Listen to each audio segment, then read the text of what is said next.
Bonjour et merci de nous rejoindre pour les perspectives du marché d'aujourd'hui. Thomas va nous rejoindre, puis la salle des marchés, pour nous parler des dernières évolutions. Thomas ?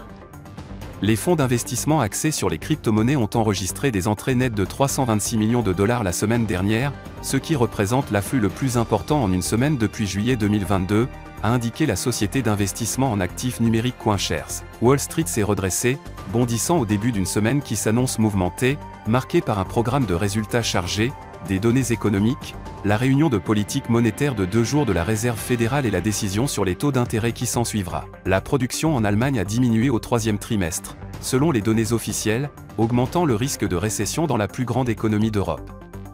Le produit intérieur brut a baissé de 0,1% entre juillet et septembre. La dernière session a vu les actions Apple gagner 0,7%. L'indicateur Williams donne un signal baissier, ce qui va à l'encontre de notre analyse technique globale. La paire euro-dollar a gagné 0,5% lors de la dernière session.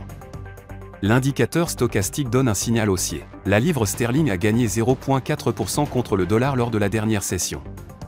L'indicateur MACD donne un signal baissier. La paire dollar-australien-dollar a gagné 0,5% lors de la dernière session. L'indicateur ROC indique un mouvement baissier. L'indice des directeurs des achats de Chicago des États-Unis sera publié à 13h45, la confiance des consommateurs des États-Unis à 14h, l'indice des prix à la consommation harmonisé de l'Eurozone à 10h. Le produit intérieur brut de la France sera publié à 6h30, la décision de la BOJ sur les taux d'intérêt du Japon à 3h, la déclaration de la BOJ sur la politique monétaire du Japon à 3h.